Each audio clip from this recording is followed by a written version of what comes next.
ఆ నోరా మోరా దేశ భద్రతకును తెలంగాణ జన ఫోన్ ట్యాపింగ్కు సంబంధం లేదు. అవు తెలంగాణ రాష్ట్రంలోనే ఏ రాష్ట్రంలో కానీ తీవ్రవాదుల విషయంలో టెర్రరిస్టుల విషయంలో కొంతమంది ఫోన్ ట్యాప్ చేస్తారు, వాస్తవం. అది దేశ భద్రత విషయంలో. నువ్వేం చేసినావు పీకుడు పని? నువ్వు మావోయిస్టుల లిస్టులో మా పేర్లు పెట్టి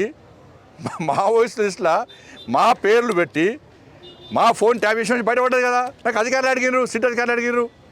మావోయిస్టు లిస్టుల జడ్జిల పేరు పెట్టినావు, మావోయిస్టు లిస్టుల సినిమా హీరోయిన్ల ఫోన్లు పెట్టినావు, మావోయిస్టు లిస్టుల వ్యాపారవేత్తల ఫోన్లు పెట్టినావు, నెంబర్లు పెట్టినావు. నీ చేసిన అక్రమ దందాకు దేశ భద్రతకు ముడి పెట్టకు నువ్వు. అంటే ఇప్పుడు ఆయన ఆలోచన ఏది కదా, దేశ భద్రత విషయంలో ఫోన్ ట్యాప్ చేస్తున్నారంటే దాని మీద ప్రజలకు అనుమానం వచ్చే విధంగా దేశవ్యాప్తంగా ఏ రాష్ట్రంలోనైనా, ఇలా కేసీఆర్ కొడుకు అంటుండు కదా, దేశవ్యాప్తంగా ఏ రాష్ట్రంలోనైనా మా ఫోన్ ట్యాప్ చేసిరని చెప్పి ఎక్కడ ఏ రాష్ట్రంలో చర్చ జరిగిందా? తెలంగాణ రాష్ట్రంలో ఎందుకు జరుగుతున్నది? తెలంగాణ రాష్ట్రంలో జడ్జిల ఫోన్ ఎందుకు ట్యాప్ చేసారు? అంత నీచంగా ఎందుకు దిగజారారు? ఇవాళ జడ్జిలు కూడా వాళ్ళు మాట్లాడలేని పరిస్థితి. ఇవాళ అసలైన తొలి వెలుగు. ఫాలో వాట్సాప్ @తొలి వెలుగు official.